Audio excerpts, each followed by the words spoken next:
എല്ലാവർക്കും ലൈഫ് മൊമെൻറ്റ്സിൻ്റെ പുതിയൊരു വീഡിയോയിലേക്ക് സ്വാഗതം. വെറും 15 മിനിറ്റ് കൊണ്ട് രുചികരവും ആരോഗ്യപ്രദവുമായ ഒരു ബ്രേക്ക്ഫാസ്റ്റ് റെസിപ്പി എങ്ങനെ തയ്യാറാക്കാമെന്ന് നമുക്ക് നോക്കാം. വീഡിയോ പൂർണ്ണമായും കണ്ട് ലൈക്ക് ചെയ്യുക, നിങ്ങളുടെ അഭിപ്രായങ്ങൾ കമൻറ്റ് ചെയ്യുക. പുതിയ വീഡിയോകൾ നിങ്ങളിലേക്ക് എത്തുന്നതിനായി ചാനൽ സബ്സ്ക്രൈബ് ചെയ്യുക. അപ്പോൾ എന്താണ് ഇന്നത്തെ റെസിപ്പി എന്ന് നമുക്ക് നോക്കാം. ഇതാണ് മസാല പോഹ. പോഹ എന്ന് പറഞ്ഞാൽ അവൽ. അപ്പോൾ എങ്ങനെയാണ് മസാല പോഹ ഉണ്ടാക്കുന്നതെന്ന് നമുക്ക് നോക്കാം. ഇതുണ്ടാക്കുന്നതിനായി 2.5 കപ്പ് കട്ടിയുള്ള അവലാണ് ഞാൻ എടുത്തിരിക്കുന്നത്. ആദ്യം അവലൊന്ന് കഴുകി വൃത്തിയാക്കി വെള്ളം പിഴിഞ്ഞു മാറ്റി വയ്ക്കുക. ശേഷം ഒരു വലിയ സവാള, കുറച്ച് ക്യാബേജ്, 1 ക്യാരറ്റ്, 3 പച്ചമുളക്, ഒരു വലിയ തക്കാളി, 1 ഇഞ്ച് വലിപ്പത്തിലുള്ള ഇഞ്ചി എന്നിവ ചെറുതായി അരിഞ്ഞെടുക്കുക. ഇതിൽ ക്യാരറ്റ് നമുക്ക് ഗ്രേറ്റ് ചെയ്തെടുക്കാവുന്നതാണ്.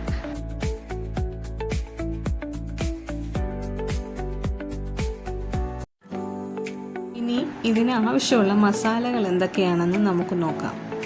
1/4 ടീസ്പൂൺ മഞ്ഞൾപ്പൊടി, 1/2 ടീസ്പൂൺ മുളക് പൊടി, 1.5 ടീസ്പൂൺ വെജിറ്റബിൾ മസാല, 1/4 ടീസ്പൂൺ ശർക്കര, ആവശ്യത്തിന് ഉപ്പ്. അപ്പോൾ നമുക്ക് മസാല പോഹ തയ്യാറാക്കുന്നത് എങ്ങനെയെന്ന് നോക്കാം. ചുവട് കട്ടിയുള്ള ഒരു പാത്രം ഗ്യാസിൽ വെച്ച് ചൂടാക്കുക. പാത്രം നന്നായി ചൂടായതിനു ശേഷം അതിലേക്ക് 1.5 ടേബിൾ സ്പൂൺ നെയ്യ് ഒഴിക്കുക. ശേഷം കടുക് പൊട്ടിച്ച് അതിലേക്ക് കറിവേപ്പിലയും അരിഞ്ഞു വെച്ച സവാള, ഇഞ്ചി, പച്ചമുളകും ചേർത്ത് വഴറ്റുന്ന സമയത്ത് കുറച്ച് ഉപ്പ് ഇതിലേക്ക് ചേർത്ത സവാള പെട്ടെന്ന് വഴന്ന് കിട്ടുന്നതാണ്. ഇനി അതിലേക്ക് ക്യാബേജ് ചേർത്ത് ഇളക്കുക. 2-3 മിനിറ്റിന് ശേഷം ക്യാരറ്റ് ചേർത്ത് ഇളക്കി യോജിപ്പിച്ച് ഒന്ന് അടച്ചു വെക്കുക.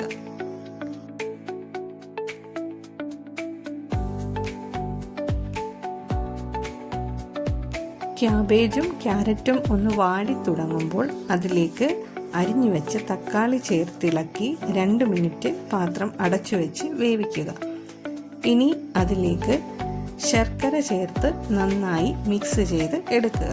ശേഷം മഞ്ഞൾപ്പൊടി, മുളക് പൊടി, വെജിറ്റബിൾ മസാല, ആവശ്യത്തിനുള്ള ഉപ്പ് എന്നിവ ചേർത്ത് നന്നായി മിക്സ് ചെയ്തിട്ട് അതിലേക്ക് എടുത്തു വെച്ച പോഹ ചേർത്ത് ഇളക്കി യോജിപ്പിച്ച് പാത്രം മൂടി വെച്ച് 5 മിനിറ്റ് ചെറിയ തീയിൽ വേവിക്കുക. ശേഷം മൂടി തുറന്ന് നന്നായി എല്ലാം ഒന്നുകൂടി മിക്സ് ചെയ്ത് മല്ലിയിലയിട്ട് ഗ്യാസ് ഓഫ് ചെയ്യാം.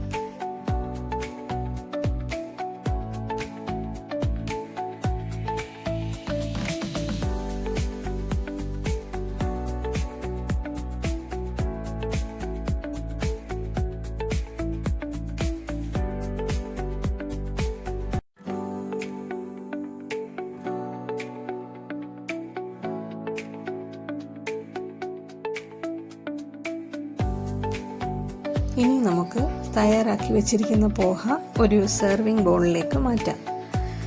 സ്വാദിഷ്ടമായ മസാല പോഹ തയ്യാർ. അപ്പോൾ എല്ലാവരും ഇതൊന്ന് ട്രൈ ചെയ്ത് നോക്കുക. Thank you for watching.